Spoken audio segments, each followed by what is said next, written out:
Tremors from a powerful earthquake in the northwestern Caribbean Sea, approximately 95 miles off the coast of Honduras, rippled across the region in several short waves on Tuesday night, shortly before 9 o'clock. Seismic movement some 20 miles beneath the surface of Great Swan Island was measured at a magnitude of 7.6, prompting a tsunami warning for parts of the Caribbean, including Belize. The expected time of arrival of that tsunami wave, the first wave, would be at 10:30 p.m. local time. So it was 6 minutes after the event that we received, which I think was very efficient, 6 minutes. Thereupon, after we received that message, the National Emergency Management Organization, Colonel Defoe, he was called at 9 o'clock. At 3 minutes past 9, he received the first bulletin. Upon receiving that preliminary information, the National Emergency Management Organization, NEMO, was immediately activated, despite Minister Edmond Castro being caught flat-footed. This is the first of its kind for us. Like I said last night, I did not even know we had a tsunami center in this region in the Pacific. I knew about Hurricane Center that would update us. And so for Belize, for me, as the minister responsible for NEMO, this is a new wave now that we will have to look at. When there is an earthquake, especially in the ocean, we have to prepare ourselves for this type of disaster that might come our way. Without delay, the Pacific Tsunami Warning Center issued an advisory following the earthquake and warned of possible swells of up to 3 feet above tide level. The first order of business once NEMO had sprung into action was to sound the alarm of a potential threat to Belize's coastline. We have a standing operating procedure where once a tsunami warning is given for the coast or specific portion of Belize, then the fire service operational plan will kick in, which is to blow all the major, the stationary big sirens on the structure, as well as have the units within the area traverse that area, warning the people, blowing the siren and warning the people of the imminent disaster or the disaster that may occur. That notice was sent out to all coastal communities and keys. In Belize City, there was a buzz of activity as residents began evacuating their homes in search of higher ground. Others simply moved towards the shoreline to observe what they thought to be a recession of salt water as a result of the pending tsunami.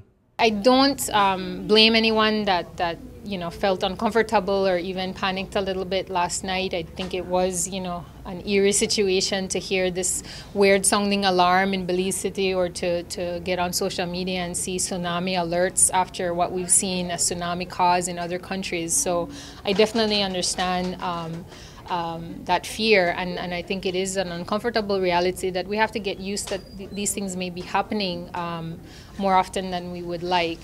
A second warning soon thereafter informed that the tidal wave would reach shore within 22 minutes of the initial caution. Countries or areas where the warning is being issued that have atolls and barrier reef, they could have different variation due to the effects of the atolls and the reef. So we get that message at 26 minutes, and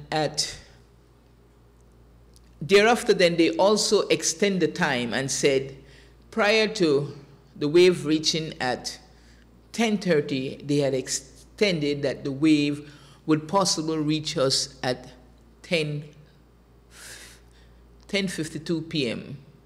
No, yes, it's at 10:52 p.m. that the wave would reach us. Yes, so that information was disseminated again in a very timely and efficient manner. From a domestic response perspective, how prepared is government for this kind of an occurrence?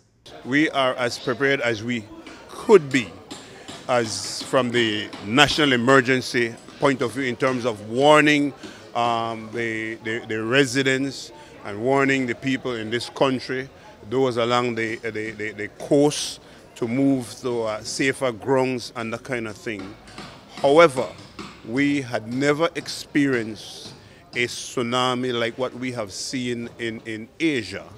And This one, because the center had advised us that it should only arrive with about 3 feet of water. In some areas it would be more, depends on the basin where we're at. So it wasn't as bad if it had arrived on our shores. Buffering the impact of the massive roller, were it to have materialized, is our barrier reef, an environmental protection against intense wave action from these kinds of activities.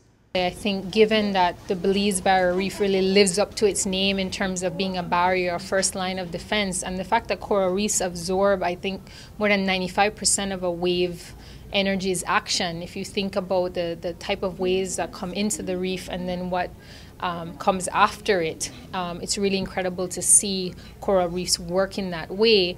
And just as importantly, I think we need to really highlight the importance of mangroves in storm surge protection. There are some really incredible videos that demonstrate, just how much the mangroves in a very short buffer frame can really dissipate those waves. Reporting for News 5, I am Isani Cayetano.